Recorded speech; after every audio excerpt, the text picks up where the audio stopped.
Jagan assembly సమావేశాలకు హాజరవుతారా? అసలు Jagan assembly సమావేశాలకి రావడం రాకపోవడం అనే అంశాన్ని పొలిటిసైజ్ చేసి దాన్ని ఒక టాపిక్ గా రాజకీయం చేయాలి అనుకుంటున్న ప్రయత్నాలకి జగన్ చెక్ పెడతారా? ఆల్రెడీ వ్యూహం రెడీ అయిందా? ఒక ఎక్స్ప్లోజివ్ అప్రోచ్ జగన్ ఎంచుకోబోతున్నారు అని ఇన్సైడ్ టాక్ ఎందుకు వస్తుంది? అసలు ఇంతకీ జగన్ అసెంబ్లీకి వస్తే ఎలాంటి ఇంపాక్ట్ ఉండొచ్చు, రాకపోతే ఏం జరగవచ్చు, రాజకీయాల్ని న్యూట్రల్ గా స్టడీ చేస్తే ఆ ఇంపాక్ట్ ని నేనైతే ఎలా చూస్తానో నేను మీకు షేర్ చేయబోతున్నా.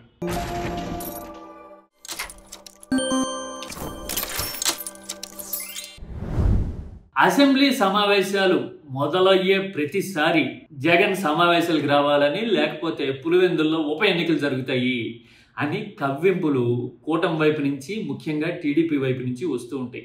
సరే, దానికి సమాధానంగా ఏది పులివెందుల్లో పోటీ చేసే దమ్ము ఎవరికి ఉంది అని వైసీపీ వాళ్ళు కూడా అడుగుతూ ఉంటారు. అది పరస్పర రాజకీయం. దానివల్ల పరస్పర రాజకీయం ఢీ కొడితే కొన్ని నిప్పురవ్వలు అప్పటికప్పుడు రావచ్చు, కానీ అదేం దావానాలం కాలేదు. అంటే అది భారీ అగ్నికీలల్ని రగిలించలేదు. మరి అసలు అగ్గి పుట్టాలంటే ఏం చేయొచ్చు?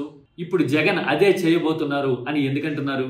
ఎస్, అసెంబ్లీ సమావేశాలు తొలి రోజున జగన్ అటెండ్ అయ్యి కొన్ని కీలకమైన అంశాలు ప్రస్తావించే ప్రయత్నం చేస్తారు అనే టాక్ ఒకటి వినిపిస్తూ ఉంది.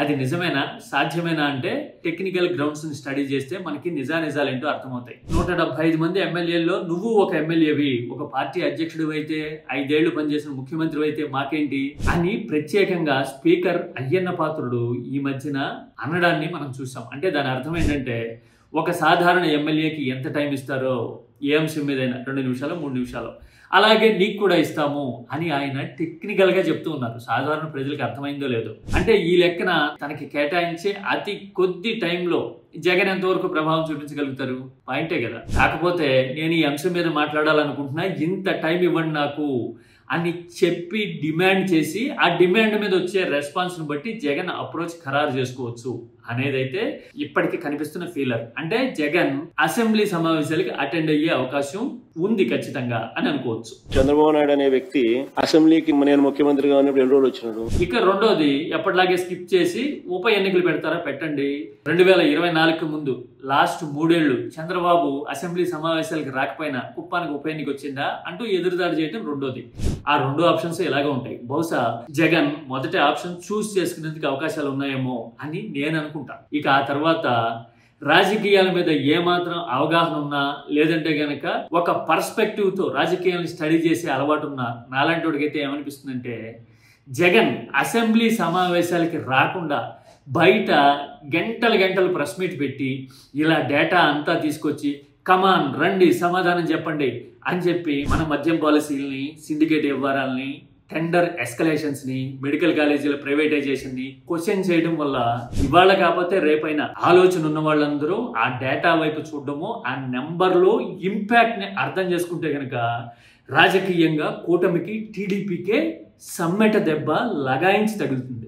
కాస్త తెలివిగా ఆలోచిస్తే గనక మేము డెమోక్రటిక్ గా ఉన్నాము, తగినంత నెంబర్ లేకపోయినా గానీ ప్రతిపక్షంగా వైసీపీని గుర్తించేస్తున్నాము అని చెప్పి వేరే విశాల హృదయాన్ని చాటుకున్నట్టుగా అడ్వాంటేజ్ తీసుకుంటూ విపక్ష హోదా లాంటిది ఏదైనా ఇచ్చారనుకోండి, టీడీపీకే లాభం ఉంటుంది. ఎందుకు అంటే జగన్ ఏదైనా అంశాన్ని విపక్ష నాయకుడిగా ప్రస్తావించడానికి లేచారనుకోండి, టీడీపీ సంఖ్యాబలం ఉంది కాబట్టి అడ్డుకోవచ్చు, యాగి చేయొచ్చు, మేము నీ మీద పై చేయి సాధించాం అని ప్రూవ్ చేసుకోవచ్చు. అదే ప్రెస్ మీట్ లో అయితే అడ్డుకోలేకపోతున్నారు కదా.